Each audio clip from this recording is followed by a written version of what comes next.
Excuse me, সাগরের দোকান কি এটাই হয়?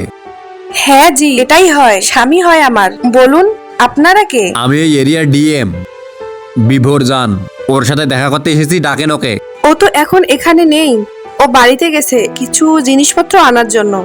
10 থেকে 15 মিনিট লাগবে আসতে। আর আমার কাছে এতটা সময় নেই যে আমি আপনার স্বামীর জন্য ওয়েট করব। তো একটা কাজ করবেন, যখন আপনার স্বামী চলে আসবে ওকে বলবেন যে ডিএম অফিসে ওকে যেতে। যদি অ্যাড্রেস না জানা থাকে তাহলে মানুষকে জিজ্ঞাসা করার জন্য অফিসে আসে। ঠিক আছে স্যার, ও যখন আসবে না তখন আমরা দুজন দোকান বন্ধ করে এখান থেকে চলে যাব আপনার অফিসে। আপনার ওনার সাথে আসার কোনো দরকার নেই, আমি শুধু সাগরের সঙ্গে দেখা করতে চাই, শুধু সাগরের সঙ্গে, আর কারোর সাথে না। তো ওনাকে বলবেন যাতে সময় মতো 6টার সময় অফিসে গিয়ে পৌঁছে যায়, আর যদি না যায় না তাহলে ওর খবর আছে। চলো এখান থেকে।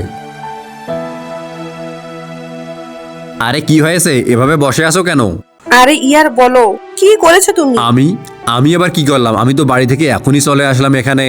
তিনটা অফিসার এসেছিল আমাদের দোকানে। মনে হয় এই দোকানটা এখান থেকে সরাতে বলবে, এজন্য আমাকে একলা ডেকেছে ওখানে। আর যদি ওখানে গিয়ে আমাকে কোনো কেসে ফাঁসিয়ে দেয় না তাহলে আমাকে বাঁচিয়ে নিও তুমি। তুমি একদম চিন্তা করিও না, আমি করবো কিছু, তুমি একদম চিন্তা করো না, থাকো। আরে শোনো, এরপরে যা হলো তা দেখার আগে এই দুটা ছবির ভেতর থেকে যেখানে একটা ছবিকে ভালোবেসে থাকলে ভিডিওটিতে লাইক করে চ্যানেলটিকে সাবস্ক্রাইব করে দাও। আর যদি না করো তাহলে আমি বুঝবো তোমরা ছবি দুটাকে ভালোবাসো না। আর কমেন্টে লিখে যাও আমিন।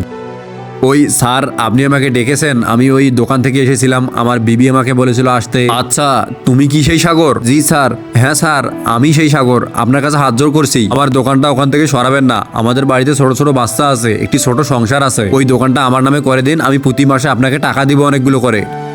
আরে তুই কি বলতেছিস সব? তুই কি আমাকে চিনতে পারছিস না আমি কে? আরে আরে বিভোর তুই?